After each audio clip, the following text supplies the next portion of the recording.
Hello and welcome to a Smurd video, and today we are looking at Power Rangers Lightning Collection Mighty Morphin Finister. Now in the UK we've had a slug of items given to us, which hey, it's the world right now, you know, it's gotta be accepted and we've just gotta deal with it. And when these figures are released later than everywhere else, so be it. It doesn't matter as long as you get this in your hand and you're happy with what you get.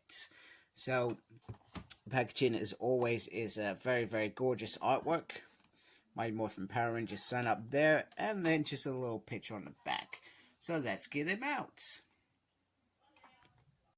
So this figure was probably one of those most anticipated figures of the year because of how good it looks and the accessories we get with it, which just make it a phenomenal piece. So first of all, the monsters in the Hasbro line are absolutely phenomenal. They do, it doesn't matter what QC problems we have with the Morphers, with the Power Rangers, these always seem to turn out incredible. Now don't get me wrong, I know there are people that take these figures and sometimes do better paint jobs or use different colors to enhance their figures, but damn, look at this figure. This is absolutely stunning. The detail throughout it, the apron itself, the pants, the clothes, the head sculpt, even down to, let me just get that to focus, even down to the glasses on the end of the nose. It is stellar. Absolutely stellar. He just looks absolutely phenomenal. He even has a mouth that opens with little doggy teeth, which is amazing. So already I'm thoroughly impressed. So what does this figure come with? It comes with a box. So the clay box that he uses to mold his little putties in, which are brilliant. And then he comes with a normal little putty. I'm just going to drop that in there. So hopefully that comes up. That's very nice.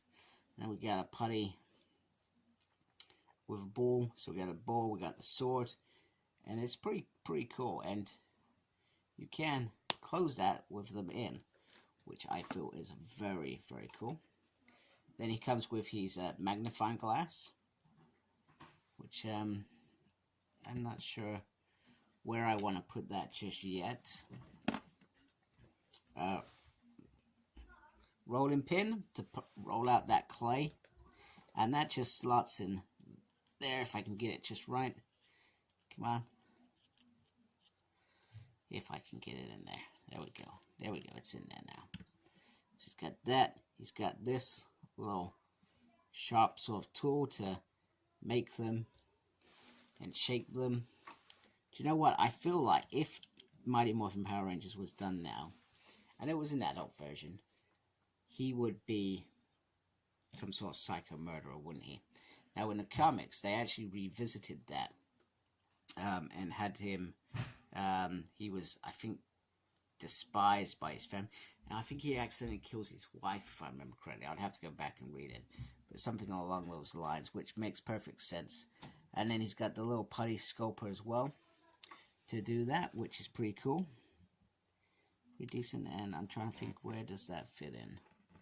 That does not seem to have a place on this, so maybe just in his hands. That's pretty decent. And then he comes with two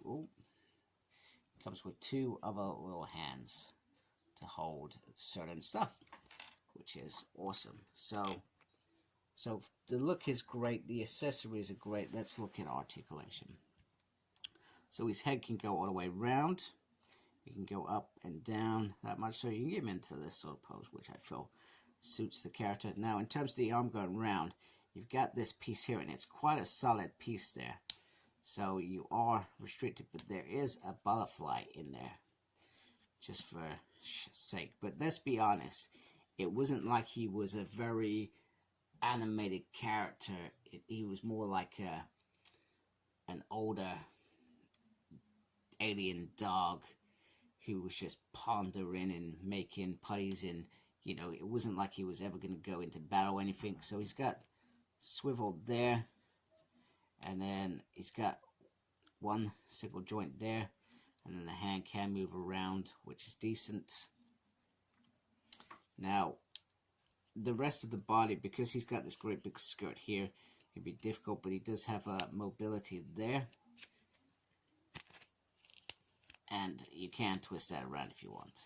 Now articulation of the leg is always going to be difficult, so he's got a swivel there, and he does have a one joint there because of the thickness of the trousers, and he has, you can swivel that around if you want. Then he has a pivot and up and down on the feet. So from that perspective, if you adjust the body how you want to, you can get him into another pose if you want. If you want. There we go.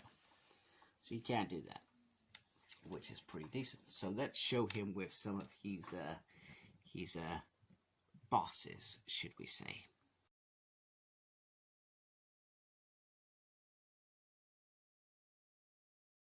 And here he is with Rita Repulsa and Seasons 1 Goldar. And originally my intent was just to put the three of these together, but hey, Zed wanted to come along for the ride. Say, here, coming in for an audit of your evil deeds. You're failed. Do you know what? That would have been cool. If I think Mighty Morphin Power Rangers went back during season 1, Zed popped in every now and then and said, give me a progress report. How are your evil deeds going? 10 monsters dead? You know, that would have been hilarious. Anyway, I feel like he fits in really, really nicely with this crew. And I really hope that now that we got Finister, so Goldar was probably an easy decision for them, but now that we got Finister as well, which is an amazing figure, which I believe has sold very, very well, I suspect they may be inclined to deliver Bamboo and Squat. And we've got obviously Scorpina. I haven't got that in hand yet. We've got Scorpina, and then eventually all we need is Rito to complete that full kind of family circle and Master Vile. And Mighty Morphins is done. And then I really, really hope that they start moving on to the Machine Empire. You know, imagine what it'd be like to have King Mondo or Gasket and Archerina and that other dude. Do you know what I mean? You know, those are villains. You know, there's so many villains that I want. And this is why I'm excited about this Deluxe line, because as well as some monsters being released, and perhaps some Power Rangers with battleizers and stuff, I feel like they could focus on some of the bigger monsters. And they will sell. We want these things. We want to be able to create moments from the series. So it makes no sense. So anyway, I hope you like my video, and if you do, appreciate it, subscribe. Thank you to those that do. Today is my 999th video, so for my 1000, I feel like I've done something special. I hope I've done something special, and I'm gonna release that tomorrow, which is Sunday the 16th, if I remember my calendar correctly. So please watch that. I'd really appreciate it. And thank you for watching. You know, it does mean a lot to me. It really does. Take care of yourself, very important, and embrace the geekiness. Goodbye, folks.